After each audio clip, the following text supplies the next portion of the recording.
नमस्कार दोस्तों, आपके अपने YouTube channel GK by Sunil sir में आप सभी का स्वागत है। दोस्तों, यहाँ अपन पेपर नंबर आज 22 है। राजस्थान ज्योग्राफी के क्वेश्चन चल रहे हैं अभी। पहले राजस्थान ज्योग्राफी, उसके बाद में Rajasthan history, Rajasthan culture, political, India geography, Indian political, Indian history, Rajasthan police पटवार और रीट जैसी भर्तियों में पूछे जाने वाले जो क्वेश्चन हैं वो अधिक से अधिक संख्या में ज़्यादा से ज़्यादा व्याख्या सहित समझाने की कोशिश करूंगा। आपको ये तरीका कैसा लगा मुझे आप कमेंट बॉक्स में ज़रूर बताएं। जिन दोस्तों ने अभी तक इस चैनल को सब्सक्राइब नहीं किया है, प्लीज़ चैनल को सब्सक्राइब करें, बेल आइकन के बटन को दबाएं ताकि आपके पास नोटिफिकेशन सबसे पहले मिल जाए। ठीक है दोस्तों, चलिए सबसे पहले हम शुरू करते हैं। पहला क्वेश्चन हमारे सामने दोस्तों, निम्न में से राजस्थान के किस जिले में बांका पट्टी पेटी फैली हुई है? दोस्तों, एक बात का बिल्कुल ध्यान रखना, बांका पट्टी का नाम दोस्तों कुबड़ पट्टी भी आ सकता है। क्या आ सकता है? कुबड़ पट्टी, बांका पट्टी। दोस्तों, क्या है कि बांका पट्टी या कुबड़ पट्टी जो है ये राजस्थान के एक तो अजमेर जिला और एक नागौर जिला, अजमेर और नागौर के बीच एक ऐसा क्षेत्र है जहां के जल में फ्लोराइड की मात्रा अधिक होने के कारण, जल में किसकी मात्रा? फ्लोराइड की मात्रा अधिक होने के कारण वहाँ उसके जल का जो लोग पीने के काम में लेते हैं वो उम्र से पहले ही झुककर चलना शुरू कर देते हैं और उनकी पीठ पर एक कुबड़ से निकल आती है। इसलिए उस पूरे के पूरे नागौर से अजमेर के बीच के भाग को, नागौर से अजमेर के बीच के भाग को दोस्तों नाम क्या दे दिया गया? कुबड़ पट्टी दे दिया गया। ठीक है, अब देखिए यहाँ अजमेर का नाम तो नहीं है लेकिन नाम किसका है? नागौर का। क्वेश्चन ऐसे ही पूछा जा सकता है, हालांकि सेकंड ग्रेड के एग्जाम में पूछा गया क्वेश्चन है, तो दोस्तों इस बात का ध्यान रखें, ऐसे क्वेश्चन आगे के एग्जामों में पूछे जाने की बहुत बार संभावना है। ठीक है, तो नागौर और अजमेर का नाम भी साथ में आ सकता है, क्योंकि अगर दो दो जिलों का समूह आ जाए तो यहाँ पर क्या आपको सही क्या करना है? अजमेर और नागौर, वहां कुबड़ पट्टी या फिर नाम क्या आ सकता है? बांका पट्टी का नाम आ सकता है। दोस्तों, अगला क्वेश्चन है, भारत में मरुस्थलीकरण एवं भू अवनयन एटलस, हम ये कह सकते हैं इसरो 2007 के अनुसार, इसरो ने 2007 में एक रिपोर्ट प्रस्तुत करी के अनुसार राजस्थान में मरुस्थलीकरण से प्रभावित क्षेत्र है। ये क्वेश्चन भी दोस्तों पहले एग्जाम में आ चुका है। तो भारत के मरुस्थलीकरण, देखिए राजस्थान नहीं, हालांकि संपूर्ण भारत में राजस्थान में मरुस्थल सबसे ज्यादा है, लेकिन भारत के मरुस्थलीकरण और भू अवनयन एटलस के अनुसार, इसरो 2007 के अनुसार राजस्थान के मरुस्थलीकरण से प्रभावित क्षेत्र है कि राजस्थान का कितना प्रतिशत क्षेत्र ऐसा है जो मरुस्थल से प्रभावित है?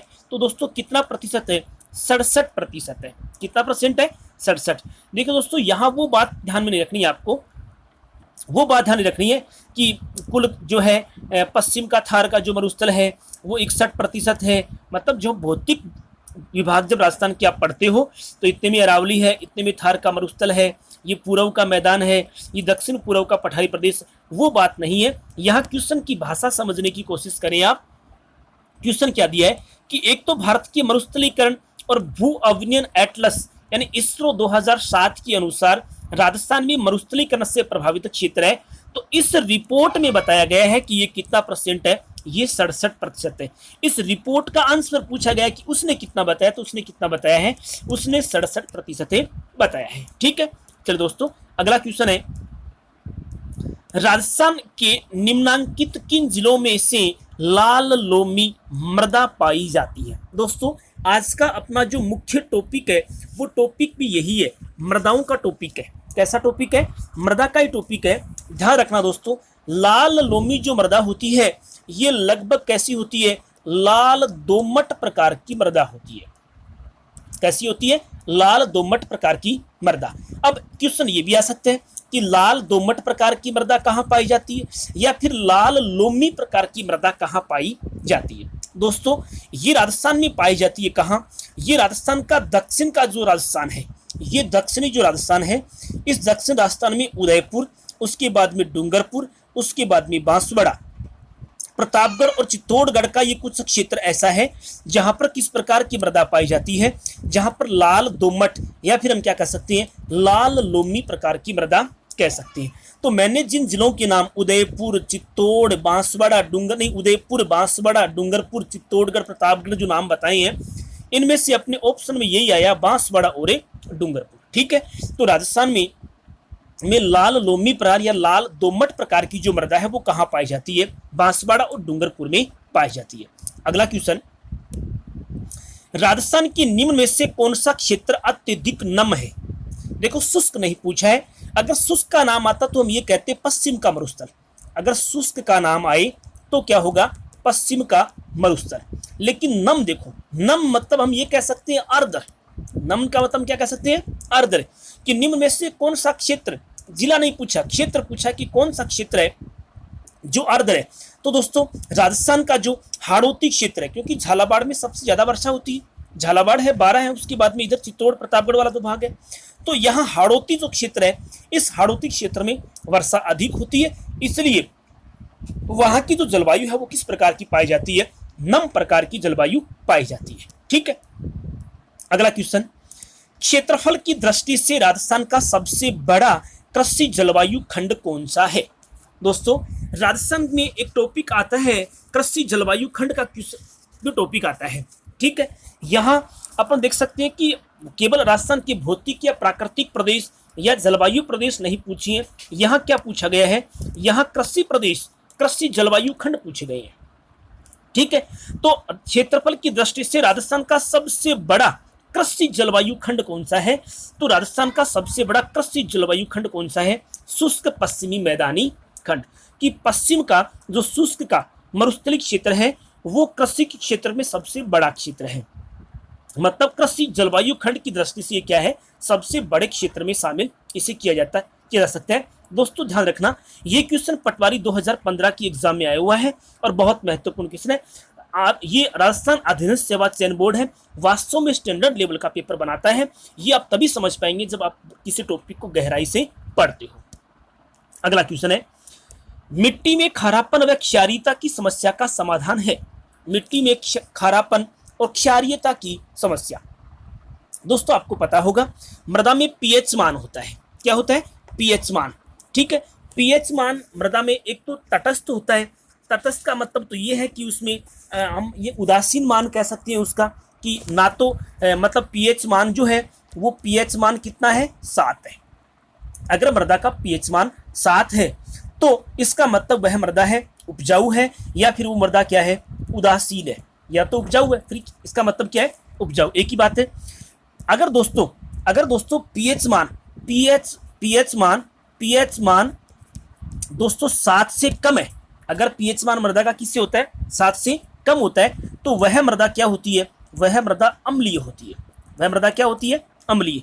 क्योंकि मृदा में अम्लीयता की मात्रा ज्यादा होती है तो पीएच मान 7 से कम। ठीक है, अगर दोस्तों पीएच मान 7 से क्या हो, अधिक हो, 7 से क्या होता है, अधिक होता है, तो हम कह सकते हैं कि वह क्या होती है, क्षारीय होती है। वह क्या होती है, क्षारीय या लवणीय मिट्टी। अब यहाँ यही क्वेश्चन पूछा गया दोस्तों। क्वेश्चन देखिए आप, कि मिट्टी में खारापन या क्षारीयता की समस्या, क्षार कब आया, जब उसका पीएच मान 7 से क्या है, ज्यादा है। उसके समाधान के लिए हम क्या करें? तो दोस्तों उसके समाधान के लिए 4 ऑप्शन अपने सामने हैं, 4 ऑप्शन दिए हुए हैं। देखिए, शुष्क कृषि, खेतों में जिप्सम का प्रयोग, वृक्षारोपण, समोच्च रेखाओं के अनुसार कृषि। दोस्तों शुष्क कृषि उन क्षेत्रों में की जाती है जहां वर्षा कम होती है। जहां वर्षा क्या होती है, कम होती है। कम वर्षा होती है तो ऐसी फसलों की बुआई होती है जिनको पानी की कम से कम आवश्यकता हो। ठीक है, वृक्षारोपण, यानी वृक्षारोपण का मतलब मृदा अपरदन जब जहां अधिक होता है तो मृदा के अपरदन को रोकने, वायु के बहाव की गति को कम करने के लिए, या फिर जल के बहाव को कम करने के लिए हमें क्या करना चाहिए, वृक्षारोपण।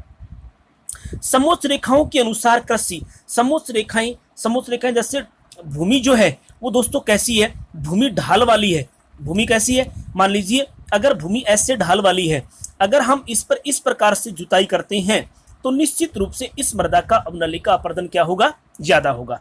इसका मतलब यहाँ कृषि करने से कोई फायदा नहीं है, क्योंकि वर्षा होगी, पानी बहेगा, इस भाग का अपरदन हो जाएगा। इसलिए दोस्तों हमें क्या करना चाहिए, ऐसी ढाल वाली भूमि पर हमें ढाल के अनुरूप कृषि नहीं करके हमें इस प्रकार की ढाल वाली भूमि पर समोच्च रेखीय जुताई करनी चाहिए, ताकि ताकि जल की जो गति है वो कम हो जाए और मृदा का अपरदन ना हो पाए। तो ये तो और ही ऑप्शन है। हमें तो किसकी समस्या, खारापन व क्षारीयता की समस्या का समाधान चाहिए। ऑप्शन ए की बचा हमारे सामने, और वह ऑप्शन कौन सा है, खेतों में जिप्सम का प्रयोग।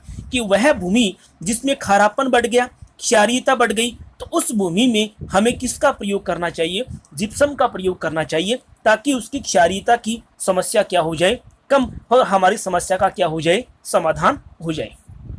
ठीक है, ऐसे क्वेश्चन एग्जाम में बहुत बार पूछे जाते हैं। ये मृदा के उपचार से संबंधित क्वेश्चन है। अगला है, निम्न में से किस मिट्टी को रेह या कल्लर भी कहते हैं। दोस्तों हमारे राजस्थान में पाई जाने वाली बलुई, लवणीय, पर्वतीय, लाल चिकनी मिट्टी है। इसी के साथ दोस्तों हम बात करें तो यहाँ पर मध्यम काली प्रकार की मिट्टी है, भूरी रेतीली प्रकार की मिट्टी पाई जाती है, मिश्रित लाल प्रकार की मिट्टी पाई जाती है। ठीक है, ऐसे बहुत से मृदाओं के प्रकार हैं राजस्थान में। हमें क्वेश्चन का आंसर क्या करना है कि वह मिट्टी जिसको क्या कह सकते हैं, जिसको रेह भी कहते हैं और या क्या कहते हैं, कल्लर भी कहते हैं, तो वह मिट्टी कौन सी है, लवणीय मिट्टी। की ऐसी मृदा जिसमें लवण की मात्रा क्या होती है, ज्यादा होती है, उस मिट्टी को, उस मृदा को हम रेह या कल्लर के नाम से भी पुकारे सकते हैं। ऐसे क्वेश्चन भी एग्जाम में आ सकते हैं, इनका भी आप ध्यान रखें। निम्न में से किस मिट्टी को रेगुर मिट्टी भी कहा जाता है। दोस्तों ये जो मिट्टियां हैं, इनमें से एक ऐसी मिट्टी भी है जिसे क्या कहा जाता है, जिसे रेगुर मिट्टी के नाम से भी जाना जाता है। ठीक है दोस्तों, रेगुर मृदा जो है, ये काली मिट्टी को ही रेगुर मृदा कहा जाता है, ये रेगुर मिट्टी कहा जाता है। ठीक है दोस्तों, ये काली जो मिट्टी होती है, ये हम इसे लावा निर्मित मिट्टी कह सकते हैं, या फिर हम उसे कह सकते हैं ज्वालामुखी निर्मित मिट्टी कह सकते हैं, लावा निर्मित मिट्टी कह सकते हैं। ठीक है, इसे काली कपास मृदा भी कहते हैं, क्योंकि कपास की फसल के लिए सबसे ज्यादा उपयुक्त मृदा होती है काली मृदा, इसलिए इसे काली कपास मृदा भी के नाम से भी जाना जाता है। दोस्तों ये जो काली मिट्टी होती है, ये काली मिट्टी, ये ज्वालामुखी उद्गार लावा, बेसाल्ट प्रकार का जो लावा होता है, कौन सा लावा, बेसाल्ट प्रकार का जो लावा होता है, उस बेसाल्ट प्रकार की लावा से जिस मिट्टी का निर्माण होता है वह कौन सी है, काली मिट्टी है। दोस्तों अगर क्वेश्चन पूछा जाए कि यह मृदा राजस्थान में कहाँ पाई जाती है, मतलब ये रेगुर मिट्टी या फिर काली मिट्टी है, ये राजस्थान में कहाँ पाई जाती है, तो दोस्तों राजस्थान का रेखा चित्र, ये दक्षिणी पूर्वी राजस्थान, उसके बाद पूर्वी और उत्तरी। राजस्थान का दक्षिण पूर्व का जो क्षेत्र है, कौन सा क्षेत्र है, ये दक्षिण पूर्व का जो क्षेत्र है, इस दक्षिण पूर्व के क्षेत्र में क्यों, क्योंकि ये मालवा के पठारी प्रदेश से लगने वाला हिस्सा है। अगर हम भारत का भूगोल पढ़ें और वह भारत की मृदाओं का वर्णन हम करें, तो ये जो पूरा का पूरा क्षेत्र है दोस्तों, ये पूरा का पूरा मालवा के पठारी प्रदेश में आता है। ठीक है, और ये भाग जो राजस्थान का है, ये भी इसी भाग से लगता है, इसलिए इसकी मिट्टी भी कैसी है, काली प्रकार की मिट्टी है। अगर एग्जाम में क्वेश्चन आ जाए कि राजस्थान में रेगुर मृदा या काली मृदा कहाँ पाई जाती है, तो राजस्थान में रेगुर अथवा जो काली मृदा है, ये कोटा में पाई जाती है, ये बूंदी में पाई जाती है, इस तरह से दोस्तों ये बारां में पाई जाती है, और ये झालावाड़ में। कि राजस्थान में कोटा, बूंदी, बारां, झालावाड़ का जो क्षेत्र है, यहाँ पर काली प्रकार की मृदा या फिर रेगुर प्रकार की मृदा पाई जाती, इसी का नाम है दोस्तों। इसके लिए दोस्तों अगर हम बात करें तो सोयाबीन जैसी जो फसलें हैं वो ज़्यादा महत्वपूर्ण है, मसालों की फसलें इसमें की जाती है। इसी के साथ दोस्तों इस मिट्टी की खास बात होती है कि ये मिट्टी जल ग्रहण करने की क्षमता सर्वाधिक होती है। जल ग्रहण करने की क्षमता जो होती है वो सबसे ज़्यादा होती है। इसी वजह से इस पर ज़्यादा वर्षा की आवश्यकता, ज़्यादा पानी की आवश्यकता, ज़्यादा सिंचाई की आवश्यकता नहीं होती। ये एक बार गिल्ली होने के बाद लंबे समय तक गिल्ली रहती है, मतलब नमी को पकड़े रखती है, क्योंकि मृदा के कण क्या होते हैं, महीन होते हैं। और एक खास बात होती है दोस्तों, अगर ये मृदा सूख जाती है तो सूखने के बाद इसमें सिकुड़ती है, और सिकुड़ने से इसमें दरारें पड़ जाती हैं। क्या पड़ जाती है, दरारें पड़ जाती है। और इस भूमि को दूर से देखने पर ऐसा प्रतीत होता है मानो खेतों में क्या हो रखी है, खेतों में स्वतः ही जुताई हो गई है।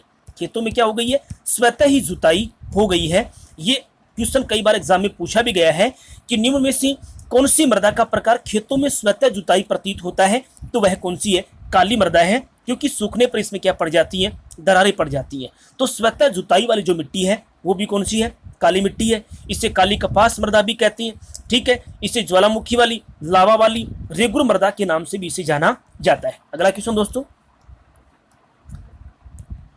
इसरो की रिपोर्ट के अनुसार राजस्थान में 2003 से 2013 के मध्य मरुस्थल के प्रसार में क्या परिवर्तन हुआ।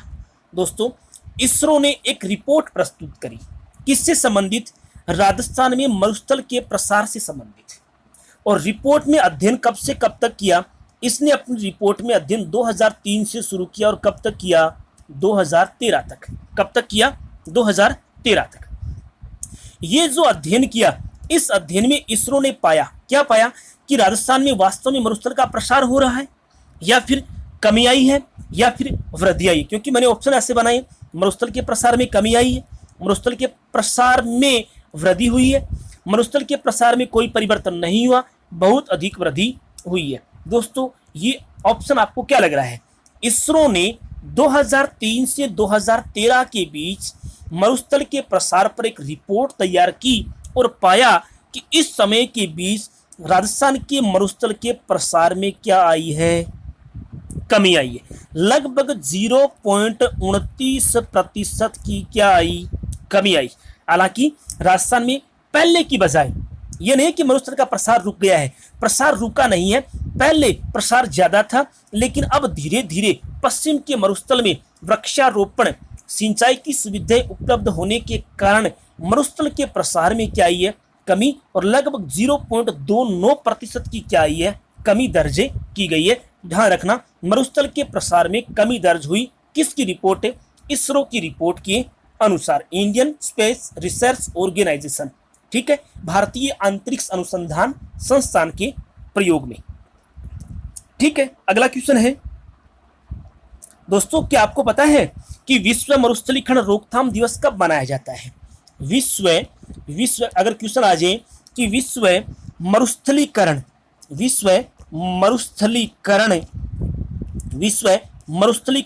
रोकथाम दिवस कब मनाया जाता है, ये कौन सी तिथि को विश्व मरुस्थलीकरण रोकथाम दिवस मनाया जाता है। तो दोस्तों ध्यान रखना, 17 जून को प्रतिवर्ष, कब, 17 जून को प्रतिवर्ष विश्व मरुस्थलीकरण रोकथाम दिवस मनाया जाता है।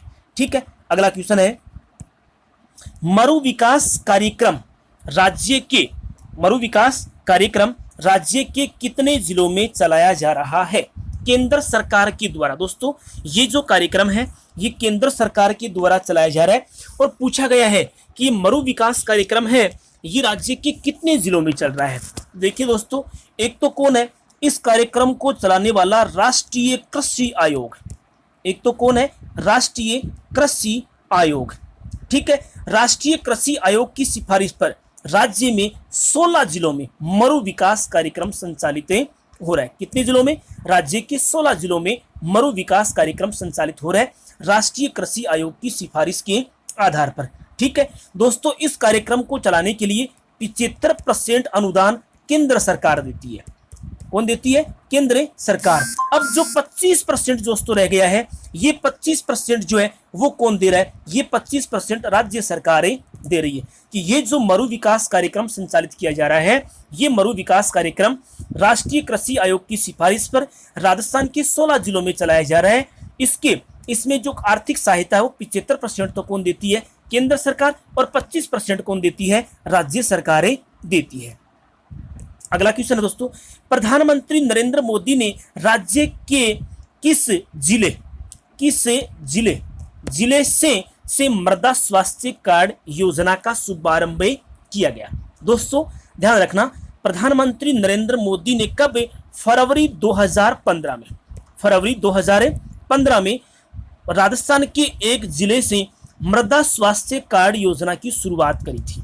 किसकी शुरुआत करी थी, मृदा स्वास्थ्य कार्ड योजना का शुभारंभ किया गया। कब किया गया, तो क्वेश्चन आ सकता है कब किया गया, फरवरी 2015 को। और कौन से जिले से किया गया, तो कौन से जिले से, श्री गंगानगर जिले का सूरतगढ़ जो कस्बा है, सूरतगढ़ जो शहर है, इस सूरतगढ़ शहर से, सूरतगढ़ कहां पड़ता है, श्री गंगानगर में है, और वहां फरवरी 2015 में भारतीय प्रधानमंत्री नरेंद्र मोदी ने मृदा स्वास्थ्य कार्ड योजना की शुरुआत करी। इसके तहत क्या किया गया, प्रत्येक किसान अपनी मृदा की जांच करवाएगा कि उसमें कौन कौन से पोषक तत्वों की कमी है, कौन से पोषक तत्व उपलब्ध है, और उसी के हिसाब से वो अपनी मृदा में क्या करेगा, उसी के हिसाब से अपनी मृदा में वो मृदा का उपचार करेगा और फसलों की बुआई करेगा। ये सुविधा किसानों को मिलेगी, इसलिए मृदा स्वास्थ्य कार्ड की शुरुआत की गई। अगला क्वेश्चन, बनास नदी क्षेत्र में पाई जाने वाली मृदा है कि बनास जो नदी है उस बनास नदी के क्षेत्र में कौन सी मृदा पाई जाती है।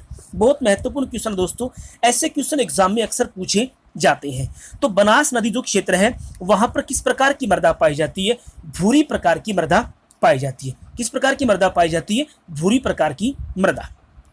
अगला क्वेश्चन है दोस्तों, ये मृदा का वैज्ञानिक वर्गीकरण है, क्योंकि आजकल जो क्वेश्चन आ रहे हैं प्राचीन वर्गीकरण में से नहीं आ रहे हैं, आजकल के जो क्वेश्चन आ रहे हैं वो आ रहे हैं वैज्ञानिक वर्गीकरण से।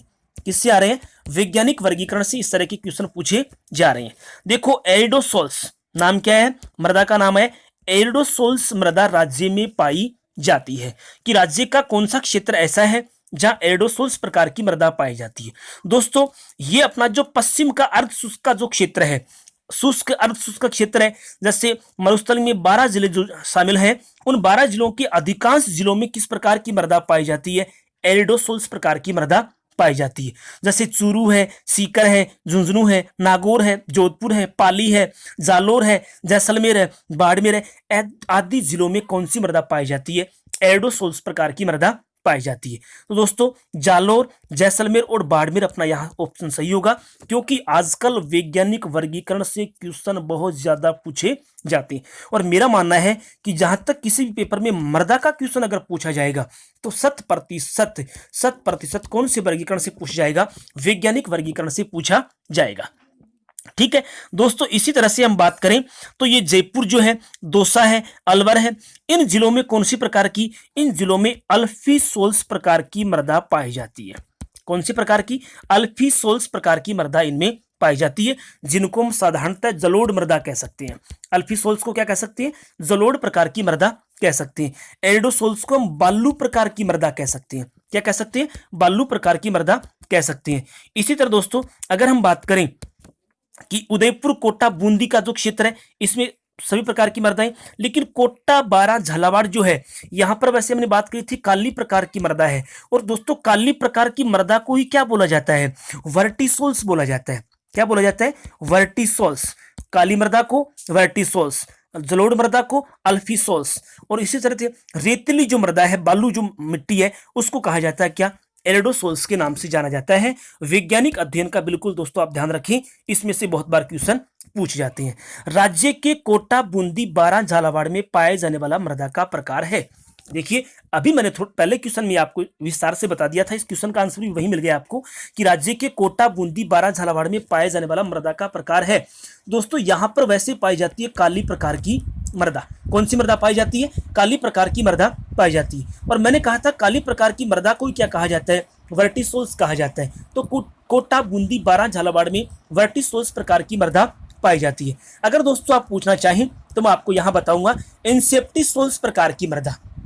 कौन सी मृदा है, इनसेप्टिसोल्स प्रकार की मृदा है, उसको हम पर्वतीय या फिर पथरीली मृदा कह सकते हैं। क्या कह सकते हैं, पथरीली प्रकार की मृदा कह सकते हैं। ये राज्य में कहाँ पाई जाती है, तो दोस्तों पथरीला एरिया, जैसे सिरोही है तो सिरोही भी कैसा एरिया है, सिरोही भी वही एरिया है जो पथरीला क्षेत्र है।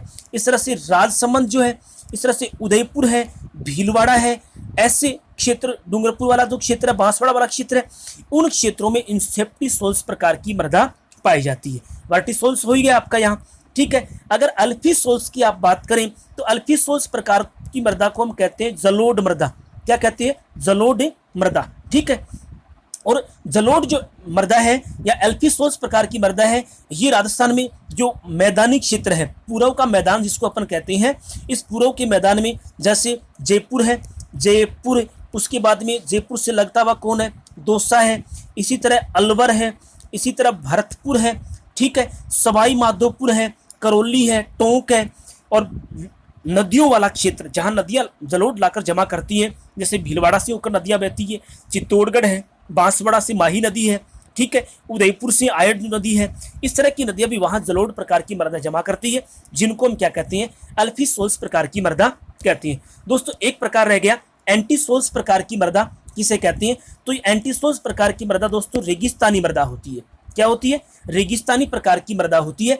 ये रेगिस्तानी प्रकार की मृदा है, ये पश्चिम के मरुस्थलीय क्षेत्र में, कैसी जलवायु वाला क्षेत्र, जो अर्ध शुष्क जलवायु का क्षेत्र है, उस अर्ध शुष्क जलवायु वाले क्षेत्र में पाई जाती है। ठीक है। हालांकि इसका एंटीसोल्स और अपन बात करें एरिडोसोल्स, एक कौन सी है, एरिडोसोल्स, इन दोनों मृदाओं में ज्यादा अंतर नहीं होता है। अगला क्वेश्चन दोस्तों,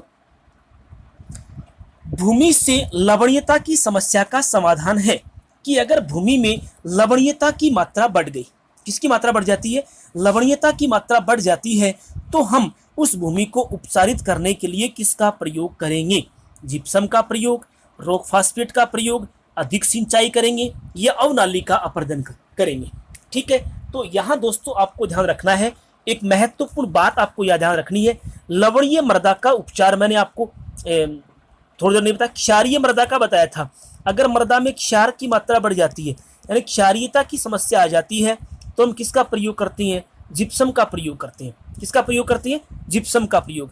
लेकिन अगर दोस्तों मृदा में लवणीयता की मात्रा ज्यादा हो जाए, किसकी मात्रा ज्यादा हो जाए, लवणीयता की मात्रा ज्यादा हो जाती है, तो हमें मृदा में क्या डालनी चाहिए, हमें मृदा में रॉक फास्फेट खनिज भी है, जिप्सम भी एक खनिज है और रॉक फास्फेट भी क्या है, खनिज है। अगर स्पेशल पूछ ले कि क्षारीयता की समस्या मिटानी है, तब तो किसका प्रयोग, जिप्सम का प्रयोग करेंगे।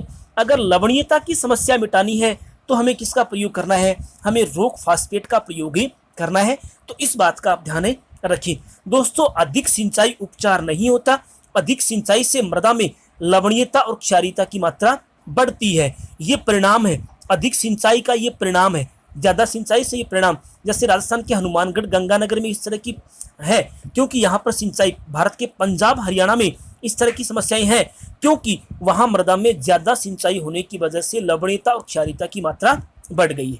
अवनाली का अपर्दन तो चंबल नदी सर्वाधिक करती है, भारत में सर्वाधिक अवनाली का अपर्दन करने वाली नदी, तो भारत में सबसे ज्यादा अवनाली का अपर्दन करने वाली नदी कौन सी है, चंबल है।